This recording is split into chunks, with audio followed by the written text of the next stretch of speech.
একটি পরিবারে দরকার পায়ের নিচে একটু মাটি, মাথার ওপরে একটু ছাদ। তো সবই কিন্তু ভূমি রিলেটেড। তাহলে সেই ভূমি বিষয়ে তার ব্যবস্থাপনা একটা গুরু দায়িত্ব আপনাদের উপর। তাহলে আমরা দেখছি যে ভূমিটা কতটা গুরুত্বপূর্ণ আমাদের সমাজে স্বস্তি রাখার জন্য। সামাজিক স্বস্তির একটা জায়গা হচ্ছে সুষ্ঠু ভূমি ব্যবস্থাপনা। আপনারা যখন পোস্টিং হবে তখন দেখবেন যে কত ধরনের বিরোধ নিষ্পত্তির জন্য আপনাদের কাছে আসে, যেটা গড়াতে গড়াতে গড়াতে একেবারে যায় ভূমি আপিল বোর্ড পর্যন্ত। বিষয়টি কি? বিরোধ। কিসের বিরোধ? ভূমি সংক্রান্ত বিরোধ। সরকারের সঙ্গে জি না, সমাজের দুটো ব্যক্তির মধ্যে বিরোধ। তো তাহলে আপনার ভূমিকা ভূমি ব্যবস্থাপনার মধ্যে ভূমি বিরোধ নিষ্পত্তিটা একটা বড় বিষয়। তারপরে আপনাকে দেখতে হবে যে ভূমি বিরোধের উৎসটা কি। কোর্সের মধ্যে দেখলাম যে একটা কোর্সে আছে এখানে যে ভূমি বিরোধের উৎস সন্ধানে। তাহলে উৎস দেখা যাচ্ছে যে কোনো রেকর্ডে কোথাও ভুল ত্রুটি হয়েছে, যেটার কারণে এই বিরোধের নিষ্পত্তি হয়েছে। তাহলে রেকর্ডের আবার উৎপত্তি হচ্ছে কোথায়? একেবারে গোড়াপত্তন হচ্ছে জরিপ।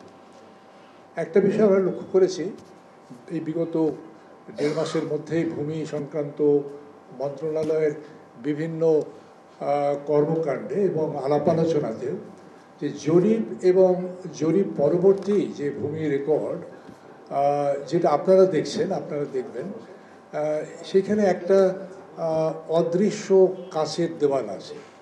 সিনিয়র অফিসার অনেকে আছেন, তারা বলে থাকেন যে এই জায়গাটায় আপনাদের একটা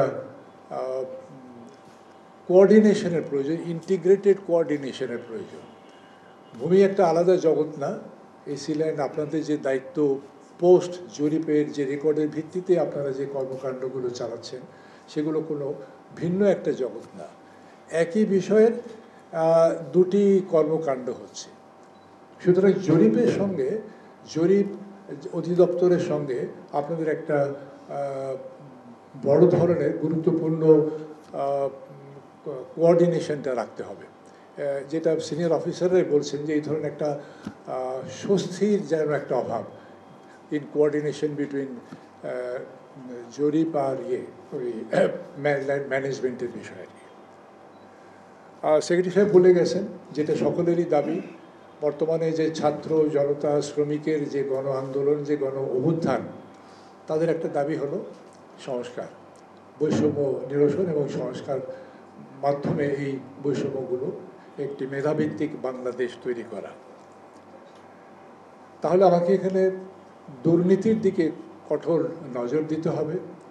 বিভিন্ন ধরনের অভিযোগ শোনা যায়, সেগুলোর দিকে আপনাদের নজর দিতে হবে। স্বচ্ছতা, যেটাকে আমরা বলে থাকি, সেক্রেটারি সাহেব দুটো শব্দ খুব লোডেড শব্দ, যেটা অনেক অর্থবহ ব্যবহার করেছেন, যে দুর্নীতি মুক্ত এবং জনবান্ধব হওয়াটাও খুব গুরুত্বপূর্ণ। কারণ তাদের মুখ থেকে আপনি শুনবেন, তাদের কাছ থেকে আপনি তাদের সামাজিক যে অস্বস্তিগুলো বিরাজমান একটা গ্রামে, মফস্বল শহরে, সেগুলো দূর করার মূল দায়িত্ব আপনার উপরে বর্তিত হয়েছে। সেই দিকে আপনাকে লক্ষ্য রাখতে হবে যে পাবলিক রিলেশন, পাবলিকের যে গ্রিভান্সেস, সেগুলো আপনি শুনলে প্রথমে তার মনে একটা স্বস্তি আসবে যে আমি আমার দুঃখের কথাটা বলতে পেরেছি। সময় বেশি যাবে, এটাকে আপনাকে ম্যানেজ করতে হবে যাতে সময়টা বেশি না যায়। এটা আপনার পাবলিক রিলেশন বা পাবলিক ম্যানেজমেন্টের দক্ষতার উপরে সেটা নির্ভর করবে।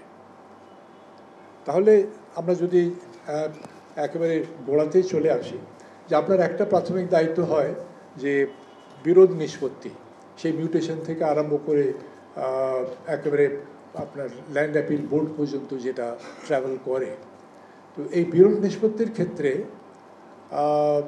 একটা বিকল্প ব্যবস্থা আপনি নিতে পারেন। সরাসরি মামলা না করে দুই পক্ষকে ডেকেই যদি আপনি তাদের মধ্যে আপোষে এটা আলাপ আলোচনা করে, আপনার সামনেই তাদের আলাপ আলোচনা হয়, যেটাকে আমরা বলে থাকি যে অল্টারনেটিভ ডিসপিউট রেজলিউশন, যেটা বিশ্বব্যাপী এখন খুব চলমান, যেটার আঙ্গিকেই বা যেটার ধারাবাহিকতায় আমি ইন্টারন্যাশনাল চেম্বার অফ কমার্সের যে ইন্টারন্যাশনাল কোর্ট অফ আর্বিট্রেশন যেটা আছে প্যারিসে, সেইটার 3 বছরের মেম্বার ছিলাম।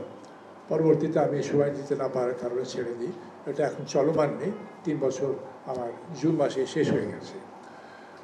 এই একটা বিষয় যেটা আপনারা যদি প্রত্যেকটি ক্ষেত্রে এটা অবলম্বন করেন তাহলে আমার মনে হয় না, আমি দৃঢ় বিশ্বাস করি যে এই যে বিরোধ যেগুলি গড়াতে গড়াতে একেবারে আপনার ল্যান্ড অ্যাপিল বোর্ড পর্যন্ত আসে, সেগুলির সংখ্যা অনেক কমে যাবে।